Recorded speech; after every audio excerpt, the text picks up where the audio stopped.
السلام علیکم۔ پیش خدمت ہے کہانی عمرو اور اشجاری کا مقابلہ۔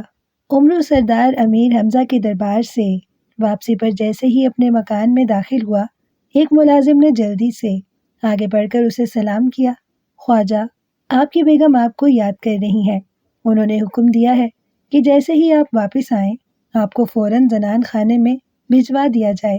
ملازم نے بظاہر تو بڑے مؤدبانہ لہجے میں کہا، لیکن اس کے انداز میں دھمکی موجود تھی کہ اگر عمرو نہ گیا تو وہ اسے زبردستی گھسیٹ کر بھی لے جا سکتا ہے۔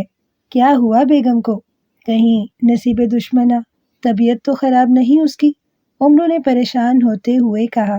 وہ بالکل بخیریت ہیں، لیکن کچھ پریشان سی نظر آ رہی ہیں، نہ جانے کیا بات ہے، ملازم نے جواب دیا۔ تو عمرو سر ہلاتا ہوا زنان خانے کی طرف بڑھ گیا۔ جب وہ اپنی بیوی چاند ستارہ کے کمرے میں داخل ہوا تو اس نے چاند ستارہ کو واقعی انتہائی پریشانی کے عالم میں ٹہلتے ہوئے دیکھا۔ کیا ہوا؟ کیوں پریشان ہو؟ عمرو نے کہا۔ سنو خواجہ عمرو، تمہاری موت قریب آ گئی ہے۔ مجھے تمہارے مرنے کی تو کوئی فکر نہیں ہے، مجھے فکر یہ ہے کہ اس طرح میں بیوہ ہو جاؤں گی۔ کیا ایسا نہیں ہو سکتا کہ تم بے شک مر جاؤ لیکن میں بیوہ نہ ہوں؟ چاند ستارہ نے کہا۔ تو عمرو بے اختیار ہنس پڑا۔ اسے معلوم تھا کہ اس کی بیوی اگر دنیا میں کسی چیز سے ڈرتی ہے تو اپنے بیوہ ہونے سے، کیونکہ ان کے خاندان میں بیوہ کو انتہائی مظلوم سمجھا جاتا تھا۔ تمہیں کس نے کہا ہے کہ میں مرنے والا ہوں؟ عمرو نے ایک کرسی پر بیٹھتے ہوئے کہا۔ بوڑھے زاگور نے قسم اٹھا لی ہے کہ وہ تمہیں ہلاک کر کے چھوڑے گا، اور بوڑھا زاگور جو کہتا ہے وہی ہوتا ہے، اس لیے تم نے مرنا تو بہرحال ہے، لیکن میری بات کا جواب دو۔ تم ساری دنیا کے مسائل حل کرتے پھر رہے ہو، اپنی بیوی کا مسئلہ حل نہیں کر سکتے؟ بولو، جواب دو، چاند ستارہ نے غصیلے لہجے میں کہا۔ لیکن تم نے اپنا مسئلہ حل کرانے کی کوشش بھی تو نہیں کی، عمرو نے منہ بناتے ہوئے کہا۔ کیا مطلب؟ کیسی کوشش؟ چاند ستارہ نے حیرت بھرے لہجے میں کہا۔ دیکھو، جو اپنا مسئلہ حل کرانا چاہتا ہے وہ پیشگی انعام دیتا ہے، اور پھر مسئلہ حل ہونے کے بعد بھاری انعام بھی دیتا ہے۔ اب تم بتاؤ، تم نے مجھے پیشگی انعام دیا ہے اور مسئلہ حل ہونے کے بعد بھاری انعام دینے کا وعدہ کیا ہے، پھر تمہارا مسئلہ کیسے حل ہو سکتا ہے؟ عمرو اپنی لالچی طبیعت کے ہاتھوں مجبور تھا، اس لیے اس نے اپنی بیوی سے بھی انعام کی بات کر دی تھی۔ تو تم مجھ سے انعام لوگے؟ کیوں؟ بولو، مجھ سے لوگے؟ تم نے مجھے دیا ہی کیا ہے جو مجھ سے انعام مانگ رہے ہو؟ ٹھہرو، ابھی میں تمہاری گردن توڑتی ہوں، چاند ستارہ نے غصے کی شدت سے چیختے ہوئے کہا، اور کرسی سے اٹھ کھڑی ہوئی۔ رک جاؤ ورنہ تم بیوہ ہو جاؤ گی، عمرو نے چیختے ہوئے کہا، کیونکہ اسے معلوم تھا کہ جب اس کی موٹی بیوی کو غصہ آ جائے تو پھر وہ پاگل ہتھنی کی طرح ہو جاتی ہے، پھر جو بھی سامنے آ جائے اسے روند کر رکھ دیتی ہے۔ ہاں، ارے ہاں، واقعی، چلو ٹھیک ہے، میں تمہاری گردن نہیں توڑتی، لیکن تم نے یہ جرت کیسے کی کہ مجھ سے انعام طلب کرو؟ جلدی بتاؤ کہ اس مسئلے کا حل کیا ہے، ورنہ میں تمہاری ہڈیاں توڑ دوں گی، چاند ستارہ نے پھنکارتے ہوئے لہجے میں کہا۔ اس کا حل یہ ہے کہ تم مجھ سے مرنے کے بعد دوبارہ شادی کر لینا، عمرو نے جان چھڑانے کے لیے کہا۔ مرنے کے بعد شادی؟ وہ کیسے ہو سکتی ہے؟ شادی تو میری تمہاری پہلے ہو چکی ہے، پھر دوبارہ کیسے شادی ہو سکتی ہے؟ چاند ستارہ نے حیران ہوتے ہوئے کہا۔ جب کوئی آدمی مر جائے تو اس کی شادی بھی ختم ہو جاتی ہے، اس لیے تو اس کی بیوی کو بیوی کے بجائے بیوہ کہا جاتا ہے، عمرو نے جواب دیا۔ ٹھیک ہے، اس کا مطلب ہے کہ جب تم مر جاؤ تو تمہیں دفن کرنے سے پہلے تم سے دوبارہ شادی کر لی جائے، چاند ستارہ نے قدرے اطمینان بھرے لہجے میں کہا۔ ہاں، عمرو نے کہا، لیکن پھر تمہیں تو دفن کر دیا جائے گا، پھر؟ چاند ستارہ نے کہا۔ وہ جس قدر موٹی تھی اتنا ہی موٹا اس کا دماغ بھی تھا، اس لیے عمرو آسانی سے اسے بیوقوف بنا لیا کرتا تھا۔ تو کیا ہوا؟ تم تو بیوہ نہیں ہوگی، عمرو نے جواب دیا، اور چاند ستارہ کے چہرے پر گہرے اطمینان کے تاثرات نمودار ہو گئے۔ ہاں، واقعی تم ٹھیک کہہ رہے ہو، جاؤ اب جا کر بے شک مر جاؤ، مجھے کوئی فکر نہیں ہے، چاند ستارہ نے کہا۔ لیکن یہ بوڑھا زاگور کون ہے اور تمہیں کس نے کہا ہے کہ میں مر جاؤں گا؟ امرو نے کہا، تمہیں معلوم ہے کہ میری ایک دور کے رشتے کی بہن ملک آسام میں بیاہی ہوئی ہے۔ اس کا خاص خادم میرے پاس آیا تھا۔ اس کے ہاتھ میری بہن نے پیغام بھجوایا ہے کہ دنیا کا سب سے بڑا شاطر اور عیار بوڑھا زاگور ہے۔ اسے کسی نے کہا ہے کہ امرو دنیا کا سب سے بڑا عیار ہے۔ بس یہ بات سنتے ہی بوڑھے زاگور نے قسم کھا لی ہے کہ وہ تمہیں زندہ نہ چھوڑے گا۔ اس نے مجھے پیغام بھیجا ہے کہ میں خواجہ امرو کو سردار امیر حمزہ کے ملک سے باہر نہ نکلنے دوں، کیونکہ جیسے ہی وہ ملک سے باہر نکلا بوڑھا زاگور اسے مار ڈالے گا۔ اب مجھے کیا معلوم کہ بوڑھا زاگور کون ہے؟ بہرحال میری بہن نے اگر ایسا کہا ہے تو ٹھیک ہی کہا ہوگا، چاند ستارہ نے جواب دیا۔ چلو اب تمہاری تو تسلی ہو گئی، اب میں جا سکتا ہوں؟ امرو نے اٹھتے ہوئے کہا۔ ہاں جاؤ، چاند ستارہ نے کہا، اور امرو اٹھا اور اس کے کمرے سے نکل کر زنان خانے کے بیرونی دروازے کی طرف بڑھ گیا۔ تھوڑی دیر بعد وہ مردانے میں اپنے کمرے میں پہنچ گیا۔ اس نے کمرے میں داخل ہوتے ہی کمرے کا دروازہ بند کیا اور پھر زنبیل میں سے بولنے والی گڑیا نکالی اور اس کے سر پر انگوٹھا رکھ کر دبایا تو بولنے والی گڑیا کی آنکھیں زندہ انسانوں جیسی ہو گئیں۔ بولنے والی گڑیا، مجھے بتاؤ کہ یہ بوڑھا زاگور کون ہے اور وہ مجھے کیسے ہلاک کر سکتا ہے؟ امرو نے بولنے والی گڑیا سے مخاطب ہو کر کہا۔ خواجہ امرو کو بتایا جاتا ہے کہ بوڑھے زاگور کے پاس پراسرار طاقتیں ہیں۔ وہ بے حد عیار اور مکار آدمی ہے اور اس کے بوڑھے جسم میں بے پناہ طاقت ہے۔ وہ اگر چاہے تو ایک تھپڑ مار کر ہاتھی کو ہلاک کر سکتا ہے۔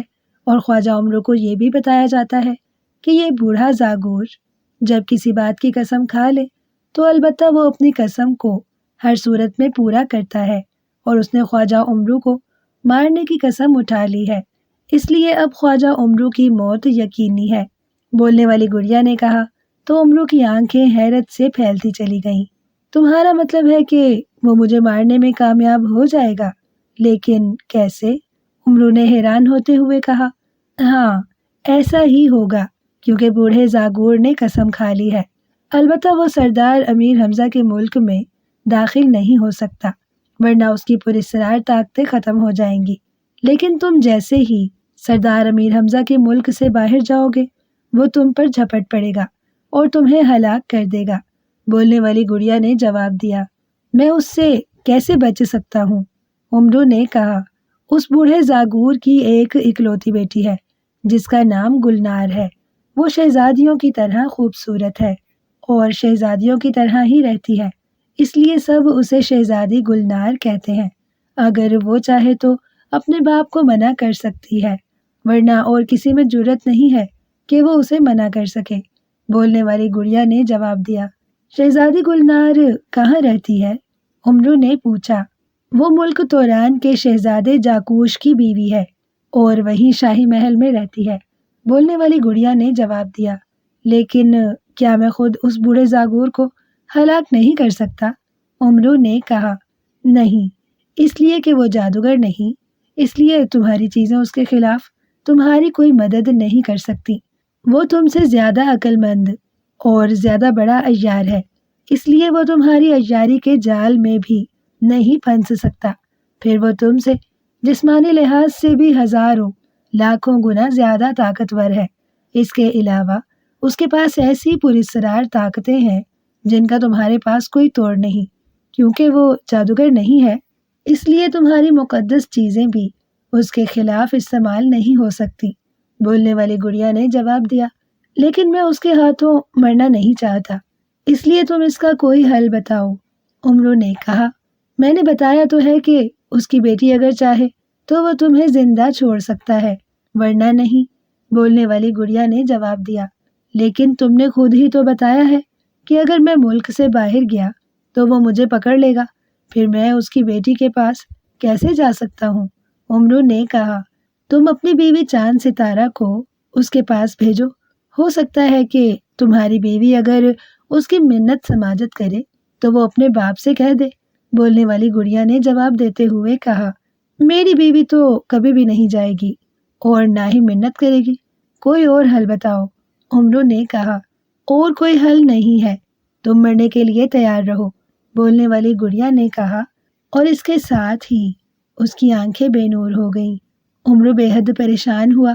اس کی سمجھ میں یہ بات نہیں آ رہی تھی کہ آخر بولنے والی گڑیا اس طرح اس کی یقینی موت کی پیش گوئی کر رہی ہے۔ اس نے بولنے والی گڑیا کو واپس زنبیل میں ڈالا اور تختی داؤدی نکال لی۔ تختی داؤدی، مجھے بتاؤ کہ میں اس بوڑھے زاگور سے کیسے بچ سکتا ہوں؟ عمرو نے تختی سے مخاطب ہو کر کہا تو تختی پر تحریر ابھر آئی اور عمرو اس تحریر کو پڑھنے لگا۔ خواجہ عمرو کو بتایا جاتا ہے کہ بولنے والی گڑیا نے اسے جو کچھ بتایا ہے وہ درست ہے۔ خواجہ عمرو کی زندگی شدید خطرے میں ہے اور بوڑھے زاگور کی بیٹی بھی خواجہ عمرو کی کوئی مدد نہ کر سکے گی۔ البتہ اگر خواجہ عمرو کسی طرح سردار امیر حمزہ سے کالے موتیوں والی مقدس تسبیح حاصل کر لے تو پھر اس تسبیح کی برکت کی وجہ سے بوڑھے زاگور کی پراسرار طاقتیں تمہارے خلاف کام نہ کر سکیں گی، اور اس کے بعد تمہاری عیاری اور عقل مندی ہی تمہیں بچا سکتی ہے۔ تختی داؤدی کی تحریر یہاں تک پہنچ کر ختم ہو گئی۔ تختی داؤدی، مجھے بتاؤ کہ میں اگر اس بوڑھے زاگور کو ہلاک کرنا چاہوں تو کس طرح کر سکتا ہوں؟ عمرو نے ایک بار پھر تختی داؤدی سے کہا تو اس پر ایک بار پھر تحریر ابھر آئی اور خواجہ عمرو نے پھر پڑھنا شروع کر دیا۔ خواجہ عمرو کو بتایا جاتا ہے کہ بوڑھے زاگور کی طاقت کا راز اس کے سر کے بالوں میں ہے۔ اگر خواجہ عمرو کسی طرح اس کے سر کے بالوں کی ایک لٹ کاٹ کر اسے بکری کے خون میں ڈبو کر جلا دے تو بوڑھے زاگور کی جسمانی طاقت ختم ہو جائے گی۔ اس کے علاوہ اور کچھ نہیں بتایا جا سکتا۔ تحریر ختم ہو گئی تو عمرو نے منہ بناتے ہوئے تختی داؤدی کو بھی واپس زنبیل میں ڈال دیا۔ اس کی تسلی پھر بھی نہ ہوئی تھی۔ اچانک اسے خیال آیا کہ وہ یہ بات نیک بزرگ سے معلوم کرے۔ چنانچہ وہ گھر سے نکلا اور قریب جنگل کی طرف بڑھ گیا جہاں ایک نیک بزرگ کی جھونپڑی تھی، اور عمرو اکثر اس نیک بزرگ سے ملنے جایا کرتا تھا۔ نیک بزرگ بھی اس سے محبت کرتے تھے۔ عمرو ان کی جھونپڑی میں داخل ہوا تو نیک بزرگ اس کی طرف متوجہ ہو گئے۔ عمرو نے سلام کیا اور ان کے سامنے دو زانوں ہو کر بیٹھ گیا۔ کیا بات ہے خواجہ عمرو؟ آج تم کچھ ضرورت سے زیادہ ہی پریشان نظر آ رہے ہو۔ نیک بزرگ نے سلام کا جواب دے کر پوچھا تو خواجہ عمرو نے انہیں بوڑھے زاگور اور اپنے متعلق سب کچھ بتا دیا۔ ہاں، اس بوڑھے سے واقعی تمہاری جان کو شدید خطرہ لاحق ہو گیا ہے، نیک بزرگ نے کہا۔ تو عمرو نیک بزرگ کی بات سن کر اور پریشان ہو گیا۔ آپ میری مدد کریں نیک بزرگ، عمرو نے کہا۔ ایک ہی صورت میں تمہاری مدد ہو سکتی ہے خواجہ عمرو، کہ تم اپنی دولت کا نصف حصہ غریبوں میں تقسیم کر دو۔ اگر تم ایسا نہ کرو گے تو پھر یقینی موت کا شکار ہو جاؤ گے، نیک بزرگ نے کہا۔ تو عمرو موت کے خوف سے ہی کانپنے لگا۔ میں تیار ہوں نیک بزرگ، عمرو نے کہا۔ اسے بہرحال دولت سے زیادہ اپنی زندگی پیاری تھی، اس لیے وہ فوراً ہی اپنی دولت بانٹنے پر راضی ہو گیا تھا، ورنہ تو ایک اشرفی بھی وہ کسی کو دینے کا روادار نہ ہوتا تھا۔ تم جاؤ اور یہ کام کر کے میرے پاس واپس آؤ، نیک بزرگ نے کہا۔ تو عمرو اٹھا اور انہیں سلام کر کے وہ ان کی جھونپڑی سے نکلا اور جنگل سے گزر کر واپس اپنے مکان میں آ گیا۔ اس نے اپنے کمرے میں پہنچ کر زنبیل اتار کر قالین پر رکھی اور پھر اس میں سے دولت نکال نکال کر فرش پر ڈھیر کرنے لگا۔ جب ساری دولت باہر آ گئی تو اس نے اس کو آدھا کیا اور آدھی دولت زنبیل میں واپس ڈال لی، اور باقی آدھی کو ایک کپڑے میں باندھ کر اس نے اس کی گٹھڑی بنائی، اور پھر گٹھڑی اٹھا کر وہ خاموشی سے اپنے مکان سے باہر آ گیا۔ اس کے ملازم حیرت سے اس گٹھڑی کو دیکھ رہے تھے، لیکن عمرو نے اس خوف سے انہیں کچھ نہیں بتایا تھا کہ اگر اطلاع اس کی بیوی تک پہنچ گئی تو پھر اسے الٹا لینے کے دینے پڑ جائیں گے کہ اس نے اتنی دولت کیوں چھپا کر رکھی تھی۔ گٹھڑی اٹھا کر وہ گھوڑے پر سوار ہوا اور گھوڑا دوڑاتا ہوا وہ اس علاقے میں پہنچ گیا جہاں نسبتاً غریب لوگ رہتے تھے۔ عمرو نے وہاں چوک میں جا کر لوگوں کو اکٹھا کیا اور پھر اس نے گٹھڑی میں سے سونے کے سکے اشرفیاں اور ہیرے جواہرات لوگوں میں تقسیم کرنے شروع کر دیے۔ گو ایسا کرتے ہوئے اسے بے پناہ تکلیف ہو رہی تھی، لیکن جب اسے اپنی موت کا خیال آتا تو اس کا ہاتھ زیادہ تیزی سے چلنا شروع ہو جاتا۔ ویسے وہ دل ہی دل میں اس بوڑھے زاگور کو سخت برا بھلا کہہ رہا تھا، جس کی وجہ سے اسے یہ سب کچھ کرنا پڑ رہا تھا۔ جلد ہی گٹھڑی خالی ہو گئی تو اس نے خالی کپڑا بھی ایک آدمی کو دے دیا اور پھر گھوڑے پر سوار ہو کر وہ جنگل میں اس جگہ پہنچ گیا جہاں نیک بزرگ کی جھونپڑی تھی۔ جھونپڑی کے قریب جا کر اس نے گھوڑے کو آزاد چھوڑ دیا تھا کہ وہ گھاس وغیرہ چر لے، اور خود اس نیک بزرگ کی جھونپڑی میں داخل ہو گیا۔ نیک بزرگ مصلے پر بیٹھے عبادت میں مصروف تھے۔ عمرو ان کے قریب مؤدبانہ انداز میں بیٹھ گیا۔ تھوڑی دیر بعد نیک بزرگ جب عبادت سے فارغ ہوئے تو وہ عمرو کی طرف متوجہ ہوئے۔ عمرو نے انہیں سلام کیا تو بزرگ نے سلام کا جواب دیا اور مسکرا دیے۔ تمہاری دولت تو بے حد خراب ہو رہی تھی جب تم اپنی دولت غریبوں میں تقسیم کر رہے تھے، لیکن بہرحال تم نے جو کچھ کیا ہے وہی تمہارے لیے بہتر رہا ہے۔ اب میری بات غور سے سنو۔ بوڑھا زاگور اپنی بیٹی شہزادی گلنار سے بے حد محبت کرتا ہے، اور ان دنوں بوڑھے زاگور کی بیٹی اس کے گھر اس سے ملنے آئی ہوئی ہے۔ اس لیے بوڑھا زاگور ان دنوں اپنی بیٹی کی دعوت میں مصروف ہے۔ اس لیے تمہارے پاس موقع غنیمت ہے۔ تم 7 سمندروں کے درمیان واقع جزیرہ ارستاس جاؤ۔ وہاں اس جزیرے کے درمیان تمہیں ایک لکڑی کا بنا ہوا مکان نظر آئے گا۔ اس مکان میں ایک بزرگ رہتا ہے۔ تم جب اس کے پاس پہنچو گے تو وہ تمہیں ایک لکڑی کا بنا ہوا چھوٹا سا انسانی شکل کا پتلا دے گا۔ اس پتلے کو تم جب ہاتھ میں پکڑ کر اس سے اس بوڑھے زاگور کے بارے میں جو کچھ پوچھو گے وہ اس کا حل بتائے گا، اور جو حل وہ بتائے گا اس پر پورا عمل کرنا۔ اس طرح تم اس بوڑھے زاگور سے بچ نکلنے میں کامیاب ہو جاؤ گے۔ نیک بزرگ نے کہا، سردار امیر حمزہ کے کالے دانوں والی تسبیح لے لوں؟ کیا سردار یہ تسبیح دے دیں گے؟ عمرو نے پوچھا۔ نہیں، تم نے اپنی آدھی دولت بانٹ دی ہے، اس لیے اب تمہیں تسبیح لینے کی ضرورت نہیں رہی، اور ویسے بھی سردار امیر حمزہ یہ تسبیح کسی کو نہیں دیا کرتے، اس لیے تمہارا ان سے مانگنا فضول رہتا۔ تم اس جزیرے پر جاؤ اور وہاں اس نیک بزرگ سے ملو، اس طرح تمہاری بے حد مدد ہوگی۔ اور یہ بھی سن لو کہ جب تک تم اس بوڑھے زاگور تک نہیں پہنچ جاتے تمہاری مقدس چیزیں تمہارا ساتھ دیتی رہیں گی۔ نیک بزرگ نے کہا تو عمرو نے ان کا شکریہ ادا کیا اور سلام کر کے وہ جھونپڑی سے باہر آیا اور گھوڑے پر بیٹھ کر واپس اپنے مکان کی طرف بڑھ گیا۔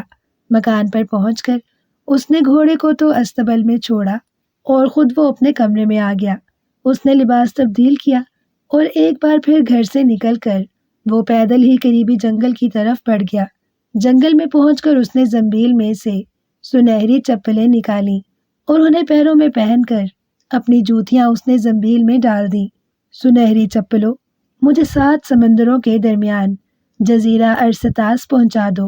عمرو نے سنہری چپلوں کو حکم دیتے ہوئے کہا اور آنکھیں بند کر لیں۔ اسے احساس ہوا کہ اس کا جسم ہوا میں تیرتا ہوا آگے بڑھتا چلا جا رہا ہے، لیکن اس نے آنکھیں بند رکھیں۔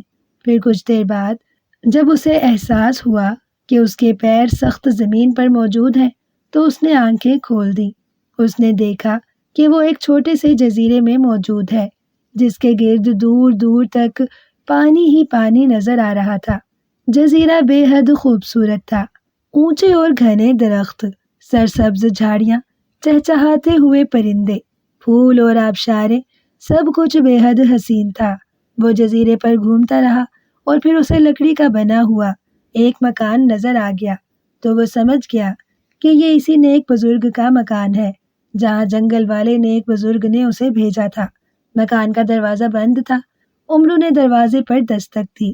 آ جاؤ خواجہ عمرو، اندر سے ایک آواز سنائی دی تو عمرو اپنا نام سن کر بے حد حیران ہوا۔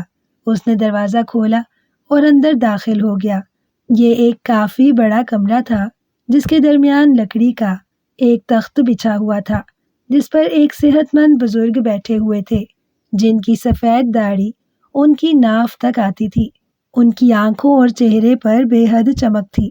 یوں لگ رہا تھا جیسے ان کی آنکھوں اور چہرے کی جلد کے اندر سورج چمک رہا ہو۔ عمرو نے انتہائی مؤدبانہ انداز میں سلام کیا اور پھر تخت کے قریب زمین پر دو زانوں ہو کر بیٹھ گیا۔ خواجہ عمرو، موت سے ڈرتے ہو؟ بزرگ نے مسکراتے ہوئے کہا۔ جناب، میں موت سے نہیں ڈرتا، لیکن میں کسی پراسرار طاقتیں رکھنے والے کو بھی یہ اجازت نہیں دے سکتا کہ وہ جب چاہے مجھے مار ڈالے، عمرو نے جواب دیا۔ تو نیک بزرگ اس کی بات سن کر بے اختیار ہنس پڑے۔ بوڑھا زاگور واقعی اب حد سے بڑھتا جا رہا ہے، اس لیے اس کی سرکوبی ضروری ہو گئی ہے۔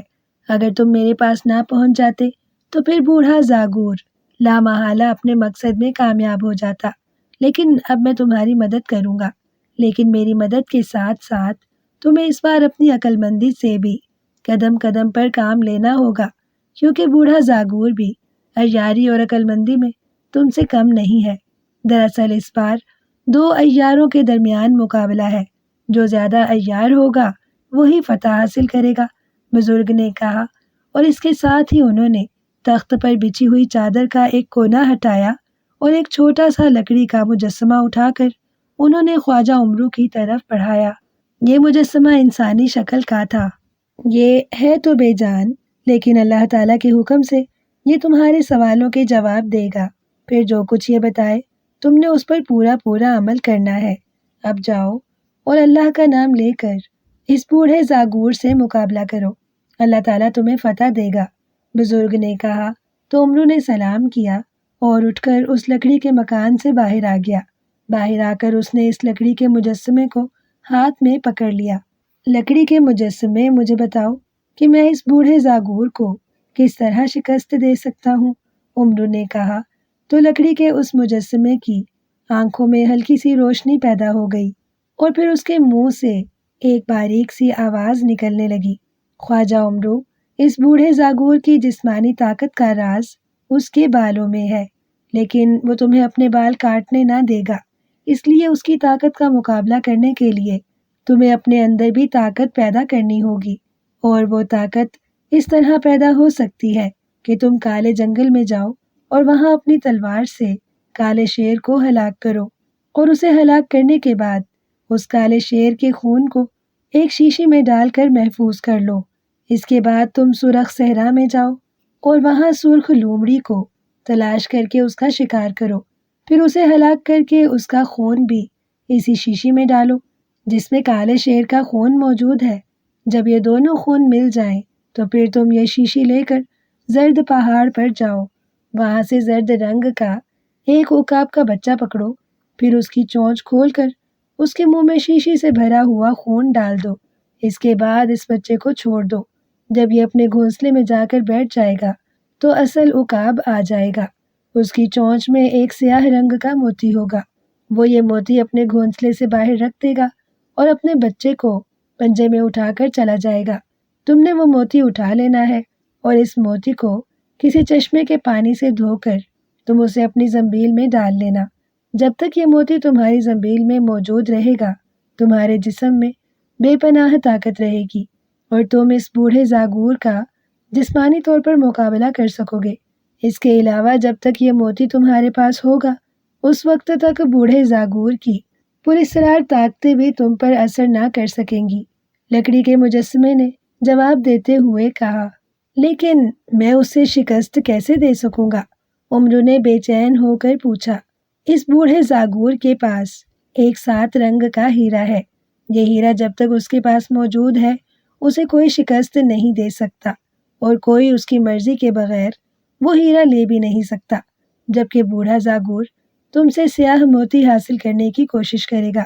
اب یہ تمہارا کام ہے کہ تم اپنا موتی اسے دینے کی بجائے اس سے وہ 7 رنگ کا ہیرا حاصل کر لو۔ پھر جیسے ہی تم اس سے وہ 7 رنگ کا ہیرا حاصل کر لو تو اس 7 رنگ کے ہیرے پر فوراً ہی پانی ڈال دو۔ جیسے ہی پانی اس پر پڑے گا بوڑھا زاگور سست اور کاہل ہو جائے گا۔ اس وقت تم اس کے بالوں کی ایک لٹ کاٹ سکتے ہو اور پھر اس لٹ کو آگ میں جلا کر اس کی راکھ بناؤ اور اس راکھ کو بوڑھے زاگور پر ڈال دو، تو بوڑھے زاگور کو اپنی شکست تسلیم کرنی پڑے گی۔ پھر تم اس سے وعدہ لے کر کہ وہ آئندہ تمہارے مقابلے پر نہیں آئے گا اسے یہ 7 رنگ کا ہیرا واپس دے دینا۔ اس طرح وہ تمہارے مقابلے میں شکست کھا کر ہمیشہ کے لیے تمہارے راستے سے ہٹ جائے گا اور تم یقینی موت سے بچ جاؤ گے، اور اگر ایسا نہ ہوا تو پھر تمہیں یقینی موت سے کوئی نہیں بچا سکتا۔ لکڑی کے مجسمے نے جواب دیا، اور اس کے ساتھ ہی اچانک وہ مجسمہ اس کے ہاتھوں سے غائب ہو گیا۔ خواجہ عمرو، تم نے مجسمے سے جو کچھ معلوم کرنا تھا معلوم کر لیا، اب اس پر عمل کرو۔ لکڑی کے مکان میں رہنے والے بزرگ کی آواز سنائی دی، اور عمرو نے ایک طویل سانس لیا۔ وہ سمجھ گیا تھا کہ اب اسے یہاں سے جانا ہوگا، چنانچہ اس نے پیروں میں موجود سنہری چپلوں کو حکم دیا کہ وہ اسے کالے جنگل میں پہنچا دیں، اور اس کے ساتھ ہی اس نے آنکھیں بند کر لیں۔ تھوڑی دیر بعد جب اسے احساس ہوا کہ اس کے پیروں کے نیچے ایک بار پھر ٹھوس زمین آ گئی ہے تو اس نے آنکھیں کھول دیں۔ اس نے دیکھا کہ وہ ایک انتہائی گھنے جنگل میں موجود ہے۔ جنگل وحشی درندوں کی دھاڑوں اور آوازوں سے گونج رہا تھا۔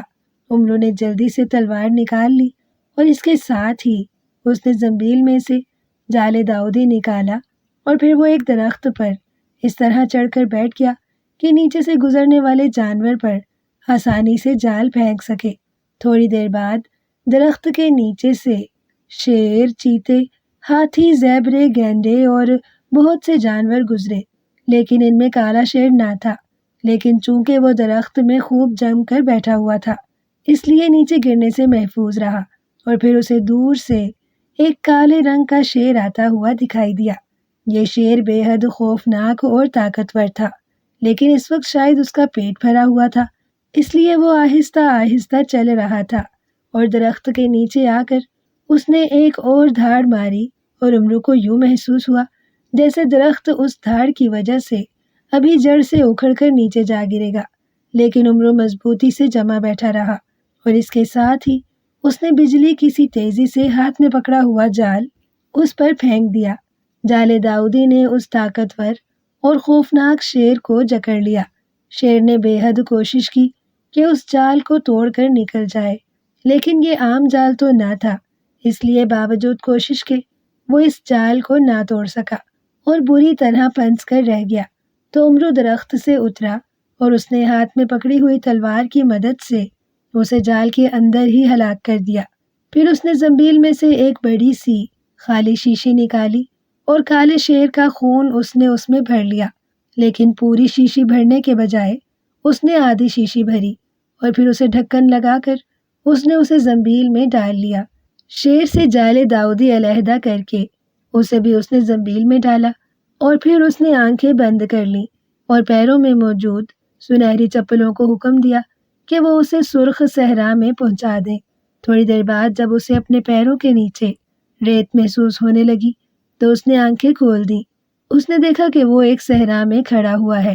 اس صحرا کی ریت سرخ رنگ کی تھی، اور دھوپ میں وہ اس طرح چمک رہی تھی جیسے ریت نہ ہو، ہیرے کے ذرے ہوں۔ عمرو نے زنبیل سے ایک بار پھر جال داؤدی نکالا اور ایک ٹیلے کے پاس بیٹھ گیا۔ اس نے آنکھیں کھولتے ہی لومڑی کے چلنے کے ریت پر مخصوص نشانات دیکھ لیے تھے، اس لیے وہ سمجھ گیا کہ یہاں سے لومڑیاں بہرحال گزرتی رہتی ہیں۔ اور پھر واقعی تھوڑی دیر بعد اس نے سرخ رنگ کی ایک لومڑی کو دوڑ کر اس ٹیلے کی طرف آتے دیکھا، تو عمرو نے بجلی کی سی تیزی سے اس پر جال پھینک دیا۔ گو لومڑی بے حد تیز رفتاری سے دوڑ رہی تھی، لیکن ظاہر ہے یہ جال داؤدی تھا، یہ کس طرح اسے بچ کر نکل جانے دیتا۔ چنانچہ دوسرے لمحے لومڑی اس جال میں پھنس گئی، تو عمرو نے تلوار نکالی اور پھر اس لومڑی کی گردن کاٹ دی۔ لومڑی کی گردن سے خون نکلنے لگا، تو عمرو نے زنبیل میں سے وہی شیشی نکالی جس میں کالے شیر کا خون تھا، اور اس کا ڈھکن کھول کر اس نے لومڑی کی گردن سے نکلنے والا خون اس میں ڈال دیا، اور پھر شیشی کو بند کر کے اس نے اسے خوب زور سے ہلایا تاکہ دونوں خون آپس میں مل جائیں۔ پھر اس نے شیشی کو واپس زنبیل میں ڈالا، اور جال کھول کر اس نے اسے بھی زنبیل میں ڈال کر اس نے تلوار اٹھائی اور اسے نیام میں ڈال دیا۔ پھر اس نے ایک بار پھر آنکھیں بند کر لیں، اور پیروں میں موجود سنہری چپلوں کو حکم دیا کہ وہ اسے زرد پہاڑ کی چٹان پر اس جگہ پہنچا دیں جہاں عقاب کا گھونسلہ ہے۔ اور اس کے ساتھ ہی اسے احساس ہوا کہ اس کے پیروں کے نیچے سے ریت غائب ہو گئی ہے۔ تھوڑی دیر بعد جب اسے اپنے پیروں کے نیچے سخت اور ٹھوس زمین کا احساس ہوا تو اس نے آنکھیں کھول دیں۔ اس نے دیکھا کہ وہ زرد رنگ کی چٹانوں سے بنے ہوئے پہاڑ کی چوٹی کے قریب موجود ہے، اور سامنے ہی ایک غار میں عقاب کا گھونسلہ بنا ہوا ہے، جس میں عقاب کا بچہ اس طرح پڑا ہوا تھا جیسے بیمار ہو اور مرنے کے قریب ہو۔ امرو آگے بڑھا اور اس نے گھونسلے میں سے اس بچے کو اٹھا لیا۔ پھر اس نے زنبیل میں سے خون سے بھری ہوئی شیشی نکالی اور اس کا ڈھکن کھول کر اس نے بچے کی چونچ کھولی اور خون اس کے حلق میں ڈالنا شروع کر دیا۔ جیسے جیسے خون اس بچے کے جسم میں جا رہا تھا، بچے کے جسم میں طاقت آتی جا رہی تھی۔ جب شیشی میں موجود تمام خون عقاب کے بچے کے جسم میں چلا گیا تو بچہ اس طرح چاقو چوبند ہو گیا جیسے وہ پوری طرح صحت مند ہو۔ امرو نے اسے واپس گھونسلے میں رکھ دیا اور ایک طرف ہو کر بیٹھ گیا۔ تھوڑی دیر بعد آسمان سے ایک عقاب اڑتا ہوا اس غار کی طرف آیا۔ اس کی چونچ میں واقعی ایک سیاہ رنگ کا موتی تھا۔ اس نے موتی غار کے باہر ایک چٹان پر رکھا اور خود غار میں گھس گیا۔ پھر اس نے بچے کو اپنے پنجوں میں پکڑا اور اسے لے کر وہ آسمان پر اڑتا ہوا امرو کی نظروں سے غائب ہو گیا۔ امرو اٹھا اور اس نے وہ موتی اٹھا لیا اور پھر وہ چشمے کی تلاش میں نکل کھڑا ہوا۔ تھوڑی دیر بعد اسے پانی کا ایک جھرنا نظر آ گیا۔ اس نے موتی کو پانی میں دھویا اور پھر اسے اپنی زنبیل میں احتیاط سے رکھ لیا۔ پھر اس نے آنکھیں بند کر لیں اور پیروں میں موجود سنہری چپلوں کو حکم دیا کہ وہ اسے اس جگہ پہنچا دیں جہاں بوڑھے زاگور کا مکان ہے۔ پھر جب اسے احساس ہوا کہ اس کے پیروں کے نیچے ایک بار پھر سخت زمین آ گئی ہے تو اس نے آنکھیں کھول دیں۔ اس نے دیکھا کہ وہ خوفناک اور ویران پہاڑوں کے درمیان موجود ہے، اور دور ایک پہاڑی چٹان پر ایک کافی بڑا مکان موجود تھا۔ امرو نے سنہری چپلیں اتار کر زنبیل میں ڈالی اور اپنی جوتیاں نکال کر پہن لی۔ ابھی اس نے جوتیاں پہنی ہی تھیں کہ اچانک مکان کا دروازہ کھلا اور مکان میں سے ایک دیو جیسے قد و قامت کا بوڑھا باہر آ گیا۔ اس کے سر پر لمبے لمبے بال تھے، اس کی بڑی بڑی آنکھوں میں تیز سرخی تھی۔ اس کے پیچھے ایک خوبصورت لڑکی بھی باہر آ گئی۔ امرو انہیں دیکھتے ہی سمجھ گیا کہ یہی بوڑھا زاگور ہے اور یہ لڑکی اس کی بیٹی شہزادی گلنار ہے۔ اس بوڑھے نے جیسے ہی سامنے کھڑے ہوئے امرو کو دیکھا، وہ غصے سے چیختا ہوا اس کی طرف دوڑ پڑا۔ وہ آندھی اور طوفان کی طرح دوڑتا ہوا امرو کی طرف آیا۔ میں تمہیں مار ڈالوں گا امرو، میں تمہیں مار ڈالوں گا، بوڑھا دوڑتا ہوا کہہ رہا تھا، اور اس کا انداز ایسا تھا جیسے وہ ایک لمحے میں امرو کا خاتمہ کر دے گا۔ لیکن امرو اطمینان سے کھڑا تھا کیونکہ اسے معلوم تھا کہ اس کی زنبیل میں وہ سیاہ موتی موجود ہے جس کی وجہ سے اب اس کی طاقت بھی کم نہیں ہے، اور اس بوڑھے زاگور کی پراسرار طاقتیں بھی اس پر کوئی اثر نہیں کر سکتی۔ بوڑھا چیختا ہوا اس کے قریب آیا اور اس نے بجلی کی سی تیزی سے اپنا ایک ہاتھ امرو کے سر پر رکھا اور دوسرا ہاتھ اس کی گردن پر ڈالنا ہی چاہا تھا کہ امرو نے ہاتھ اٹھا کر اس کا ہاتھ پکڑ لیا۔ خبردار بوڑھے زاگور، اگر اب تم نے کوئی حرکت کی تو اٹھا کر پٹخ دوں گا، امرو نے چیختے ہوئے کہا۔ میں تمہیں ہلاک کر دوں گا، میں تمہیں ہلاک کر دوں گا، بوڑھے نے غصے کی شدت سے چیختے ہوئے کہا۔ لیکن دوسرے لمحے امرو نے ہاتھ کو ایک زوردار جھٹکا دیا تو بوڑھا اچھل کر کئی قدم پیچھے جا کھڑا ہوا۔ بابا چھوڑو، کیوں اس بیچارے کے پیچھے پڑ گئے ہو؟ اس لڑکی نے آگے بڑھ کر بوڑھے سے مخاطب ہو کر کہا۔ حیرت ہے، انتہائی حیرت ہے کہ اس دبلے پتلے سے امرو پر میری طاقت نے کچھ اثر نہیں کیا۔ ٹھہرو، مجھے دیکھنے دو کہ اس میں اس قدر طاقت کیسے آ گئی کہ اس نے مجھے دھکا دے کر ہٹا دیا ہے، بوڑھے نے کہا، اور اس کے ساتھ ہی اس نے اپنے دونوں ہاتھ ہوا میں اٹھائے اور انہیں عجیب سے انداز میں گھمانا شروع کر دیا۔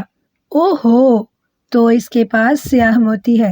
اوہ، یہ دنیا کا سب سے قیمتی موتی ہے، اسی کی وجہ سے اس میں اتنی طاقت آ گئی ہے کہ یہ مجھ سے بھی زیادہ طاقتور ہو گیا ہے، اور اس پر میری پراسرار طاقتیں بھی اثر نہیں کر سکتی۔ بوڑھے نے اچانک چیختے ہوئے کہا۔ ہاں، میرے پاس سیاہ موتی موجود ہے، بوڑھے زاگور، اس لیے تم میرا کچھ نہیں بگاڑ سکتے۔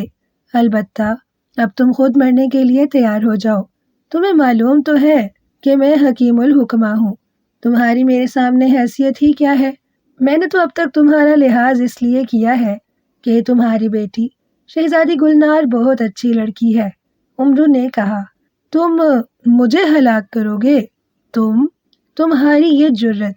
بوڑھے کو امرو کی بات پر ایک بار پھر غصہ آ گیا۔ اس نے بجلی کسی تیزی سے عباس سے خنجر نکالا اور پوری قوت سے خنجر امرو کو مارا، لیکن امرو کے جسم میں بے پناہ پھرتی آ گئی تھی، اس لیے امرو بے اختیار اچھل کر ایک طرف ہوا اور خنجر اس کے جسم کے قریب سے نکل کر دور ایک چٹان کے پاس جا گرا، اور بوڑھے کی آنکھیں ایک بار پھر حیرت سے پھیلتی چلی گئیں۔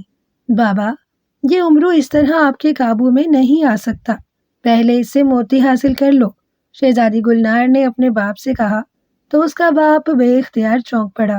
ہاں، تم ٹھیک کہتی ہو۔ سنو امرو، اگر تم اپنی جان بچانا چاہتے ہو تو وہ سیاہ موتی مجھے دے دو، میرا وعدہ ہے کہ میں تمہیں آج زندہ چھوڑ دوں گا۔ بوڑھے نے کہا تو امرو بے اختیار مسکرا دیا، کیونکہ بوڑھے نے آج کا لفظ کہہ کر دراصل امرو سے عیاری کرنے کی کوشش کی تھی، لیکن اسے معلوم نہ تھا کہ اس کا مقابل امرو ہے۔ سنو بوڑھے زاگور، تمہیں معلوم ہے کہ زاگور کا کیا مطلب ہے؟ امرو نے جوابی عیاری سے کام لیتے ہوئے کہا، زاگور کا مطلب؟ تم کیوں پوچھ رہے ہو؟ بوڑھے نے حیران ہو کر پوچھا۔ اس لیے کہ تمہارا نام بتا رہا ہے کہ تم دنیا کے سب سے احمق آدمی ہو، تم میں عقل نام کی کوئی چیز بھی نہیں۔ زاگور کا مطلب ہوتا ہے احمق، سنا تم نے؟ اور تمہاری حماقت اس بات سے ظاہر ہوتی ہے کہ تم مجھ سے تو سیاہ موتی مانگ رہے ہو، لیکن اس کے بدلے میں مجھے کیا دو گے؟ یہ بات تم نے کی ہی نہیں، پھر میں تمہیں بھلا کیوں یہ انتہائی قیمتی سیاہ موتی دے دوں؟ امرو نے منہ بناتے ہوئے کہا، ٹھیک ہے، بولو کتنی دولت لینا چاہتے ہو؟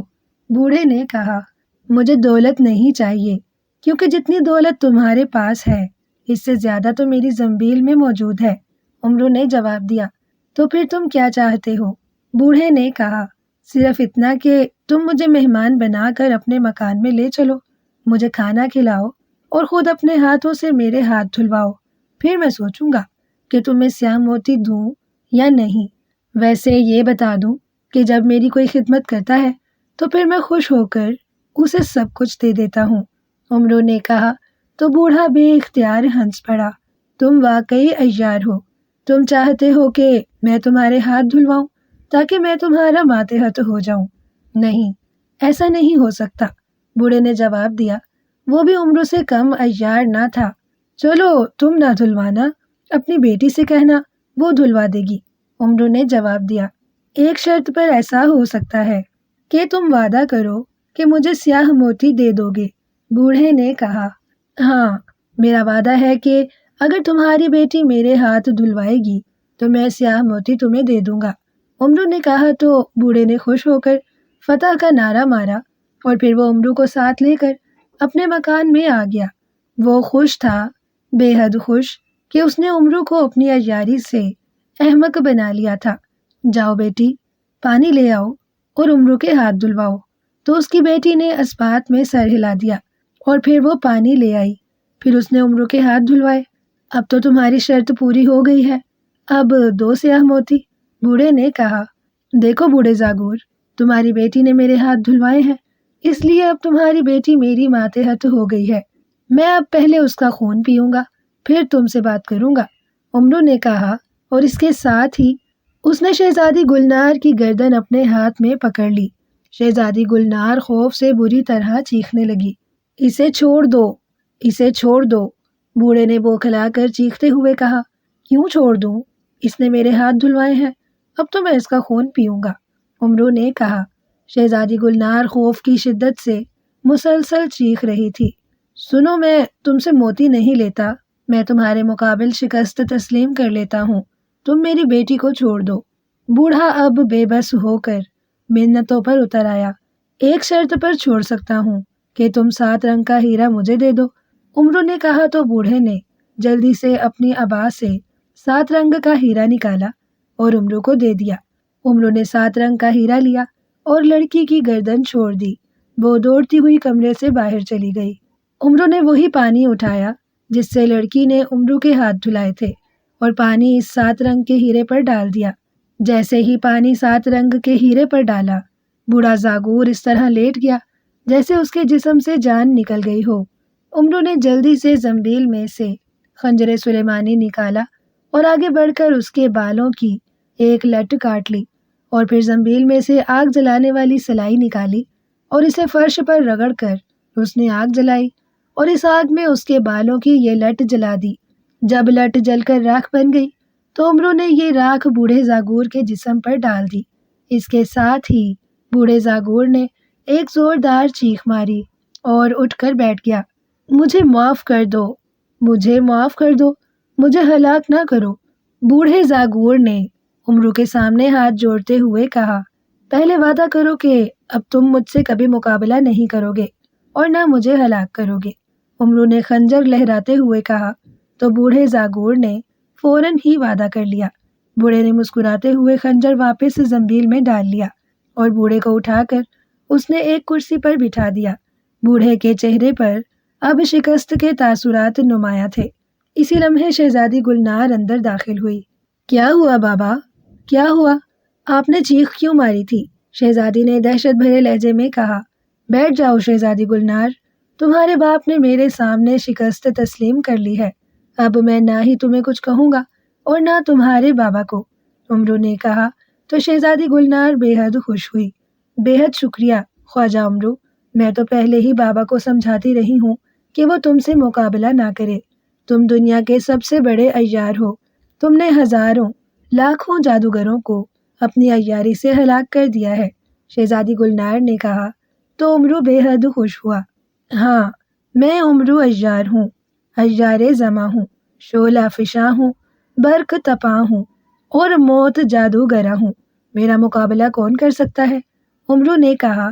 تو اسی لمحے بوڑھے نے اچھل کر امرو کو گردن سے پکڑا اور اچھال کر فرش پر ڈالا اور اس کے سینے پر پیر رکھ دیا۔ ہاں ہاں ہاں، اب میں تمہیں ہلاک کر دوں گا، تم نے غرور کیا ہے اس لیے تمہاری برتری ختم ہو گئی ہے، بوڑھے نے چیختے ہوئے کہا۔ بابا چھوڑ دو اسے، شہزادی گلنار نے کہا۔ تم خاموش رہو گلنار، بڑی مشکل سے تو یہ میرے قابو آیا ہے، اب میں اسے کسی صورت میں بھی نہیں چھوڑوں گا، بوڑھے نے غصے سے چیختے ہوئے کہا۔ اب امرو کو یوں محسوس ہو رہا تھا جیسے اس کا دم گھٹتا جا رہا ہو، وہ واقعی مرنے کے قریب ہو گیا تھا۔ اچانک اس کے کانوں میں اسی لکڑی کے مجسمے کی باریک سی آواز پڑی۔ خواجہ امرو، فوراً اس بوڑھے سے کہو کہ وہ اسے جلدی سے ہلاک کر دے، کیونکہ سورج گرہن لگنے والا ہے، اور اگر سورج گرہن لگ گیا تو وہ خود ہلاک ہو جائے گا۔ وہ لکڑی کا مجسمہ کہہ رہا تھا اور امرو اس کی بات سمجھ گیا۔ سنو سنو بوڑھے زاگور، سنو، جلدی سے مجھے ہلاک کر دو کیونکہ سورج گرہن لگنے والا ہے، امرو نے چیخ کر کہا۔ تو اس کی توقع کے عین مطابق سورج گرہن کا سنتے ہی بوڑھا چیختا ہوا ایک طرف ہٹ گیا اور امرو اٹھ کر کھڑا ہو گیا۔ اس نے جلدی سے زنبیل میں موجود 7 رنگ کا ہیرا نکالا اور اسے پوری قوت سے ایک دیوار پر دے مارا۔ جیسے ہی ہیرا دیوار سے ٹکرایا، ایک خوفناک دھماکہ ہوا اور بوڑھا زاگور چیختا ہوا نیچے گرا اور بری طرح تڑپنے لگا۔ اس کی بیٹی شہزادی گلنار نے چیخنا شروع کر دیا، لیکن دوسرے لمحے بوڑھے کا جسم تڑپا اور پھر ساکت ہو گیا۔ کیا ہوا؟ کیا میرا بابا مر گیا ہے؟ شہزادی گلنار نے چیختے ہوئے کہا۔ نہیں، ابھی تو صرف بے ہوش ہوا ہے، لیکن اب اسے اس وقت تک ہوش نہیں آ سکتا جب تک میں نہ چاہوں، امرو نے کہا۔ اوہ، اسے معاف کر دو خواجہ امرو، میں تمہاری منت کرتی ہوں، شہزادی گلنار نے کہا۔ پھر ایسا کرو کہ اس کے سر کے بال کاٹ دو، جلدی کرو ورنہ سورج گرہن لگ جائے گا اور تمہارا بابا ہلاک ہو جائے گا، امرو نے کہا، اور زنبیل میں سے خنجر سلیمانی نکال کر اس نے شہزادی گلنار کو پکڑا دیا۔ شہزادی گلنار نے نہ آؤ دیکھا نہ تاؤ اور خنجر سلیمانی سے بوڑھے کے سر کے بال کاٹنے شروع کر دیے، اور چند لمحوں بعد بوڑھا گنجا ہو چکا تھا۔ اس کے ساتھ ہی اسے ہوش آ گیا اور اس نے بے اختیار رونا شروع کر دیا۔ اب کیا ہوا بابا؟ شہزادی نے حیران ہو کر کہا۔ تم نے میرے سر کے بال کاٹ کر مجھے ہمیشہ کے لیے اس عمرو کے مقابلے پر شکست دے دی۔ ٹھیک ہے عمرو، تم جیت گئے، میں ہار گیا، لیکن تمہیں سورج گرہن کے بارے میں کیسے معلوم ہو گیا تھا؟ بوڑھے نے کہا، مجھے معلوم ہے کہ سورج گرہن ایسا لفظ ہے جو پراسرار طاقتوں کے مالک کے لیے موت کا دوسرا نام ہے۔ عمرو نے کہا تو بوڑھے نے بے اختیار ایک طویل سانس لیا اور پھر اس نے عمرو کے پیروں پر ہاتھ رکھ دیے اور اس سے باقاعدہ شکست تسلیم کر لی۔ پھر شہزادی گلنار نے بوڑھے کا بہت بڑا خزانہ عمرو کو انعام میں دے دیا اور عمرو خوشی خوشی واپس چل پڑا۔ اسے خوشی تھی کہ ایک تو وہ یقینی موت سے بچ گیا اور دوسرا اب یہ بوڑھا ہمیشہ کے لیے اس کے مقابلے پر نہ آ سکے گا، اور پھر اسے بہت بڑا خزانہ مل گیا۔ یہ اس دولت سے بھی بڑا خزانہ تھا جو اس نے تقسیم کی تھی، اس لیے وہ خوش تھا، بے حد خوش۔